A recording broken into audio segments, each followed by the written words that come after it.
Assalamualaikum warahmatullahi wabarakatuh. Perkenalkan, nama saya Farzia Tomyadikara, nomor absen 13 dari kelas 9A. Dan perkenalkan nama teman saya. Perkenalkan, nama saya Hanan Matunun Gifari, absen 19 dari kelas 9A. Dan teman saya. Nama saya Fatia Amira Izati, absen 16 kelas 9A. Dan teman saya. Perkenalkan, nama saya Najwa Malida Sasabila, absen 29 kelas 9A. Dan teman saya. Perkenalkan, nama saya Wanda Putri Mongolia, absen 35 kelas 9A. Dan teman saya. Perkenalkan, nama saya Sagi Perkara Firmansyah, absen 30 kelas 9A. Di sini kami akan mewawancarai seorang bidang Ari mengenai alat reproduksi, keluarga berencana, dan penyakit alat reproduksi. Bu, saya izin bertanya. Apa saja jenis penyakit reproduksi yang sering menyerang pria dan wanita di Indonesia? Penyakit reproduksi. Penyakit reproduksi itu kalau dikategorikan biar mudahnya bisa dikelompokkan dalam mungkin infeksi sama non infeksi ya. Kalau infeksi karena di reproduksi itu lebih cenderung ke arah genitalia ya. Reproduksi kan ada reproduksi dalam dan luar ya. Kalau yang dalam, kalau wanita mulai dari sel telur, kemudian salurannya, kemudian rahim ya, mulut rahim, vagina dalam, kemudian di bagian luar ya, vagina bagian luar, terus kemudian labia, tahu labia ya, bibir kemaluan, nah, ya. Itu bisa terjadi infeksi di baik di dalam maupun di luar kalau wanita ya, infeksi di rahim, infeksi di indung telur ya, kalau di indung telur atau mungkin di sekitarnya bisa. Kalau di rahim infeksinya namanya endometritis ya. Kalau di vagina vaginitis, sesuai dengan tempatnya. Kalau di vulva bagian luar vulvitis, itu salah satu contohnya pada wanita. Kalau infeksi pada laki-laki bisa epididymitis ya. Epididymitis itu saluran untuk sperma ya, yang bagian dalam bisa. Kemudian yang sering infeksi ini pada genitalia, alat kelamin, kayak yang menular ya, kayak gonore, sifilis, bisa sampai yang paling berat HIV itu ya, bisa ditularkan lewat kelamin. Kemudian untuk penyakit-penyakit yang non infeksi biasanya kecenderungannya ke arah keganasan, tumor ya. Kalau pada wanita banyak tumor pada ovarium, hidung telur ya, tumor pada rahim. Tumor pada rahim itu bisa ganas, bisa jinak. Ganas itu seperti apa ya? Kanker serviks ya. Serviks kan leher rahim ya. Atau kalau yang jinak apa? Mioma uteri ya, miom pada rahim. Atau mungkin ada lagi yang agak luar, bisa kanker vulva. Atau bisa infeksi yang berupa benjolan pada vulva, namanya Bartholinitis. Tahu? Bartholinitis ya, Itu biasanya apa itu bisa muncul infeksi tersebut itu dari pas kayak waktu berhubungan badan atau yang lain biasanya? Tergantung dari faktor penyebabnya apa ya. Jadi tapi rata-rata memang kalau infeksi pada genitalia, saluran ini ya, reproduksi baik wanita maupun laki-laki itu memang lebih ya 99% itu sebabnya adalah kontak seksual ya. Selain ada juga kayak semacam trichomoniasis, jadi infeksi pada vagina tapi yang disebabkan karena trichomonas, itu bukan hanya disebabkan karena seksual atau mungkin ini karena jamur, itu karena lifestyle, karena jamur itu kan prinsipnya dia tumbuh di tempat yang lembab ya. Daerah genitalia itu adalah tempat yang lembab ya. Kita pipis mungkin nggak dilap dulu, langsung pakai celana dalam yang nggak nyerap air. Kalau nggak gitu ya keringat, kan daerah lipatan ya, lebih banyak berkeringat. Jadi jamur lebih sering tumbuh di situ. Itu bisa timbul tanpa harus adanya kontak seksual. Ya. Tapi memang lebih banyak memang karena kontak seksual. Ya. Terus biasanya jamurnya itu kayak kalau misal biar cepat hilang tuh pakai salep atau gimana? Kalau jamur, kalau kita melakukan pengobatan apapun itu ya, cari dulu penyebabnya apa ya, dan penyebabnya itu penanganannya bagaimana. Jadi, seperti yang tak paparkan tadi, kalau jamur sebabnya karena lembab, apa yang pertama kali harus dilakukan? Jangan obat dulu, tangani kelembapannya, kebiasaannya, jaboknya diperbaiki, mungkin jenis celana dalam pemakaian maupun pemilihannya, cari yang katun, yang menyerap, jangan yang nilon kayak gitu ya. Terus cara ceboknya itu juga penting ya, kan genitalia itu, vulva itu kan dekat dengan anus ya. Anus kan tempat kotoran. Kalau BAB ceboknya dari arah vulva ke belakang, jangan sebaliknya. Kenapa? Nanti kotornya bisa masuk ya gitu. Pertama perbaiki penyebabnya dulu. Penyebabnya apa? Itu diperbaiki. Terus kedua bisa obat bisa enteral yang diminum, bisa topikal yang dioles, atau parenteral lewat pembuluh darah. Tapi kalau misalkan karena jamur di daerah genitalia, umumnya diberikan topikal, diberi salep saja sudah cukup. Ya, kalau yang agak parah bisa ditambah dengan obat yang diminum.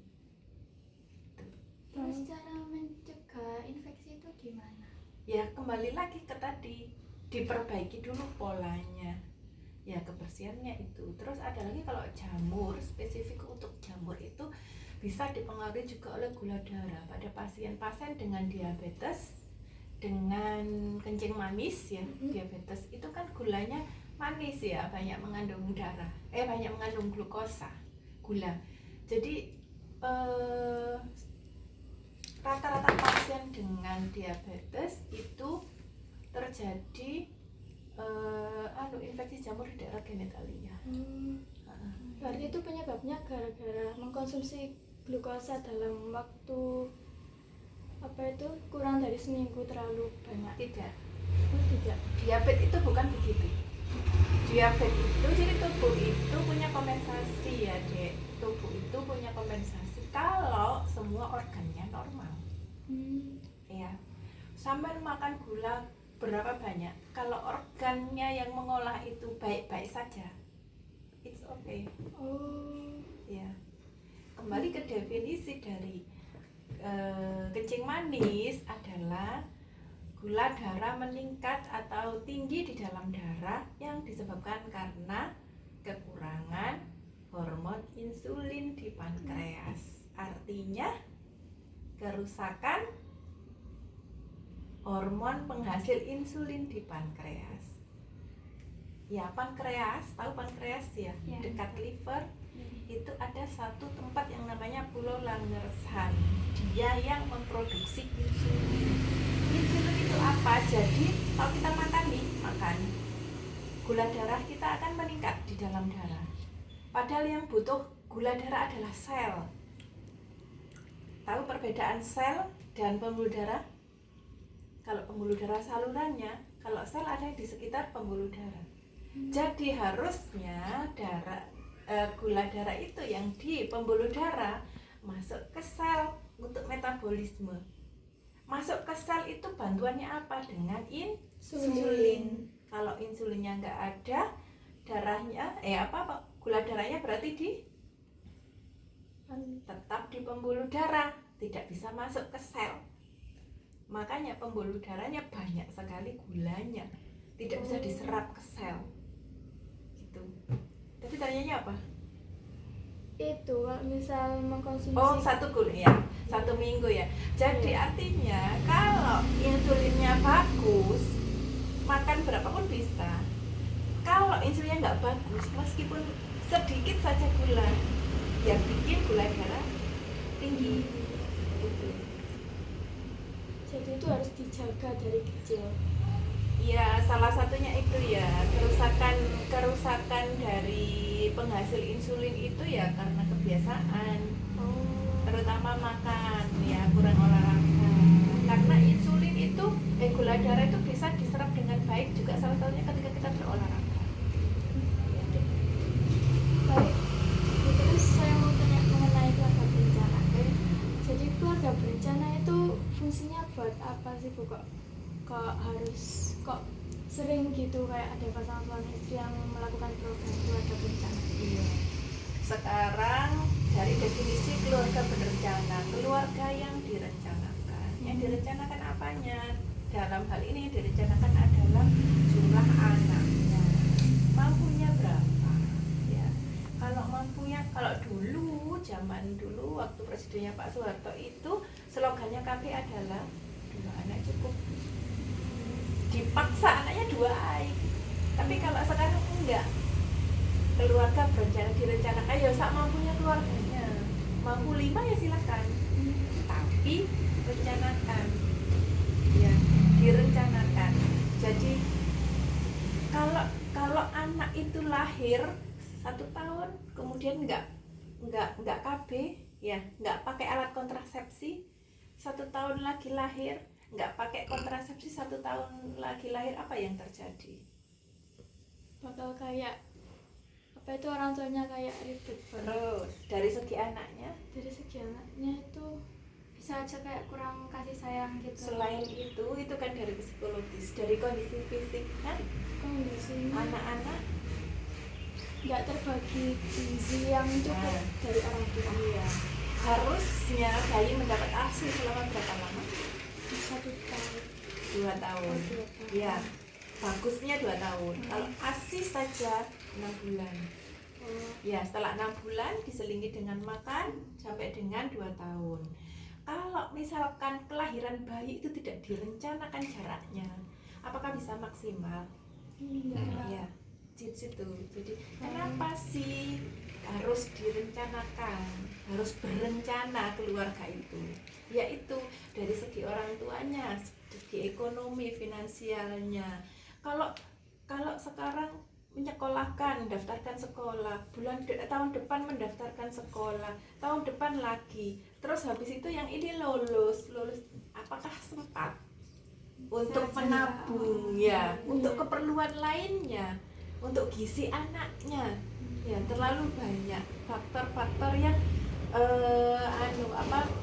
nanti tidak akan tercover dengan baik, ya. Kalau keluarga itu direncanakan, sekarang lahir 5 tahun lagi adiknya lahir akan berbeda, ya. Si anak pertama ASINya full, ya, kasih sayangnya full, kebutuhannya mulai dari sandang, pangan, papannya terpenuhi nggak?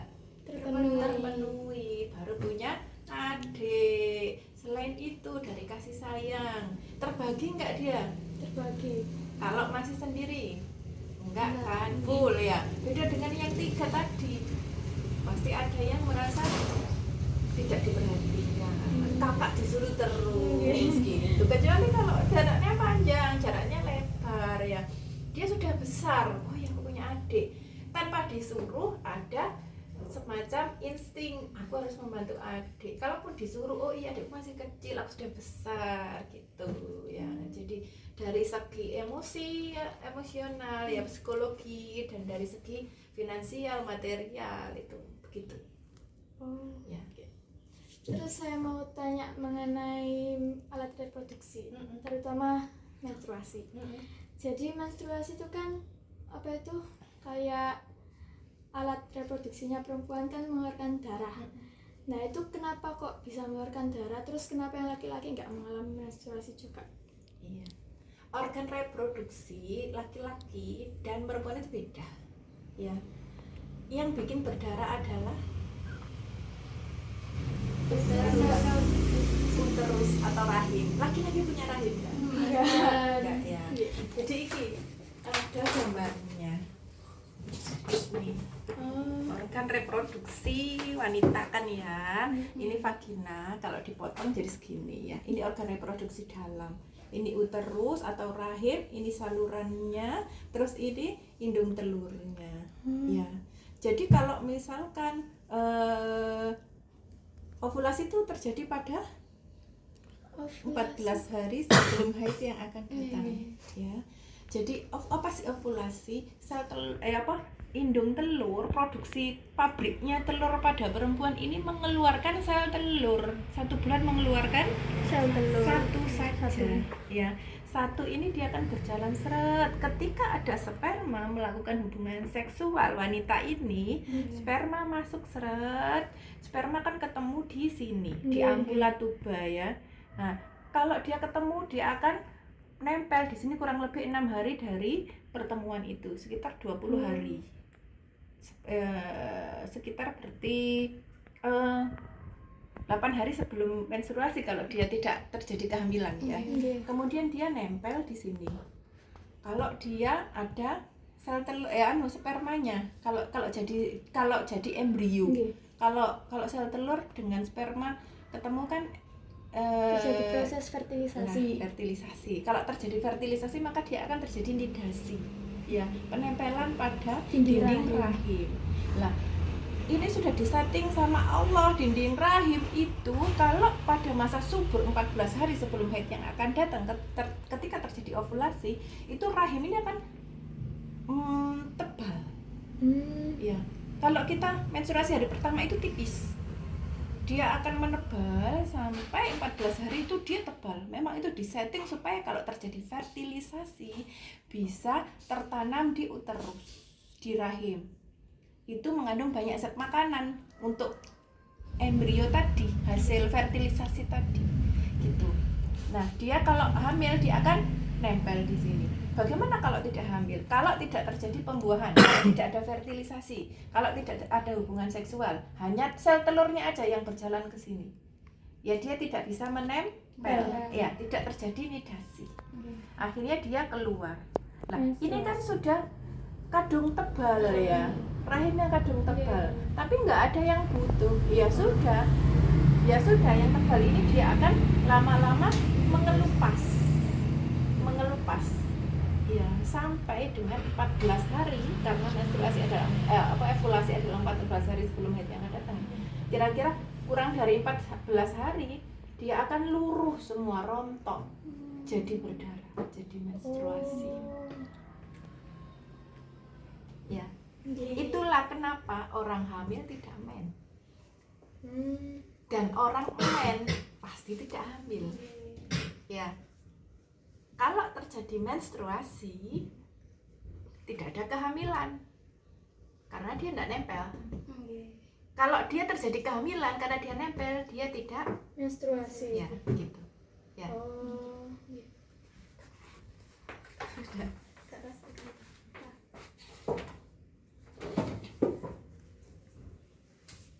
Terima kasih atas Iya. Nama bedanya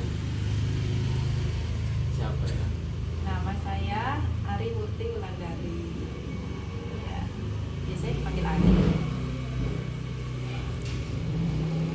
Saya lagi, apa saja metode kontrasepsi yang paling umum digunakan di Indonesia dan bagaimana efektivitas serta kelebihan dan kekurangannya? Kalau keluarga berencana itu bisa dikelompokkan metode sederhana dan metode dengan alat atau obat ya. Kalau metode sederhana bisa dengan penghitung siklus menstruasi seperti yang saya jelaskan tadi ya. Kalau kira-kira waktu mau terjadi ovulasi ya jangan hubungan. Nah, itu salah satu metode kontrasepsi yang paling mudah. Tuh, terus selain itu ini menyusui full itu juga termasuk dalam metode dalam kontrasepsi. Ya, itu efektif. Bayi baru lahir sampai 6 bulan itu masih efektif untuk menunda kehamilan asal bayinya tidak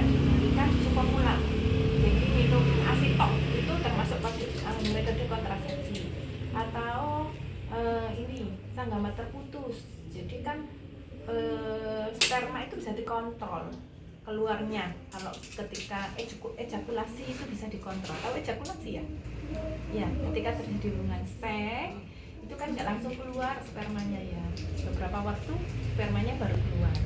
Nah, namanya sanggama terputus ketika alat kelamin laki-laki itu masuk di vagina dan merasa akan keluar sperma, dicabut, dikeluarkan dari vagina, dikeluarkan di luar vagina, sehingga sperma tidak masuk ke vagina dan rahim kayak yang tadi tak jelaskan, tidak terjadi fertilisasi. Itu metode sederhana ya. Ada 3 tadi, menghitung masa subur, kemudian menetes full ya, sama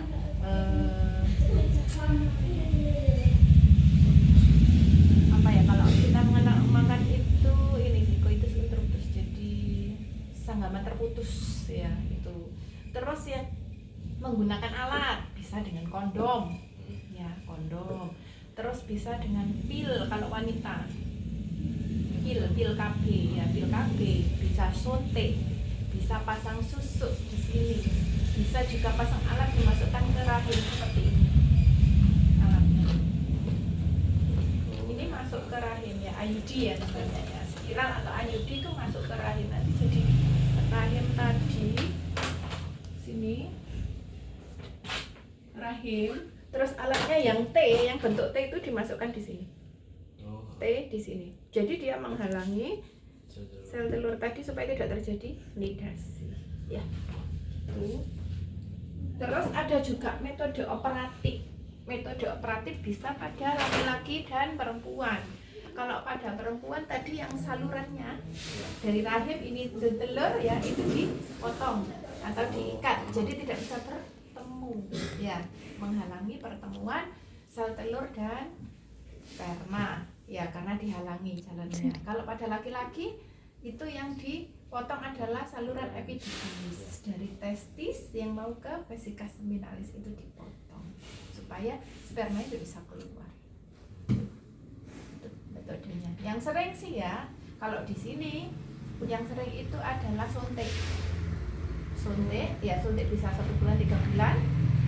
Bisa pil itu nomor 2. Terus yang ketiga di sini itu IUD atau spiral itu. Terus yang keempat yang sering itu ini implan atau susuk gitu, yang sering dipakai. Kalau metode operatif itu dilakukan di rumah sakit. Ada lagi? Permisi Bu, saya mau tanya juga. Bagaimana cara pasangan suami istri menentukan metode kontrasepsi yang paling cocok untuk mereka, terutama jika ada kondisi kesehatan khusus? Yang pertama kan untuk kontrasepsi itu harus konsultasi dulu ya, konsultasi ke yang lebih kompeten, bisa ke bidan, bisa ke dokter gitu ya. Dari konsultasi itu nanti tenaga kesehatan akan menjaring kondisi kesehatannya bagaimana, akan dilakukan anamnesis dan pemeriksaan fisik. Anamnesis apa? Ditanya-tanya apakah di keluarganya, misal apakah di keluarganya ada riwayat penyakit tumor kandungan. Nah, itu salah satu kontraindikasi, tidak boleh memakai tidak boleh memakai jenis pil tertentu. Contohnya begitu ya. Dari anamnesis pertama harus datang ke petugas kesehatan, nanti dilakukan screening, anamnesis tentang riwayat kesehatannya yang mungkin nanti bisa jadi kontraindikasi dari pemasangan atau pemakaian alat kontrasepsi. Juga akan ditanya tentang kebiasaannya, misal pekerja seksual ya, yang perempuan atau ganti-ganti pasangan misalnya ya, itu tidak boleh pakai IUD karena akan dia berisiko terjadi infeksi pada rahimnya. Pertama di anamnesis, yang kedua dilakukan pemeriksaan fisik, diperiksa. Yang mau pakai kontrasepsi siapa? Istrinya misalnya, diperiksa apakah misalkan pasien mau pasang IUD, diperiksa dulu rahimnya bagaimana, ada tumor enggak di situ, ada perdarahan yang enggak jelas enggak. Kalau oke, aman, oke, boleh Bu A, istrinya pakai IUD. Jadi suami istri tadi datang konsultasi, dilakukan pemeriksaan. Dari pemeriksaan itu akan disampaikan ke pasangan itu boleh atau tidaknya. Ya, nanti banyak sekali metode kontrasepsi. Gak bisa metode ini ya pakai yang ini, gak bisa ini yang ini. Disesuaikan dengan kondisi kesehatannya dan kebiasaan yang dari pasangan itu.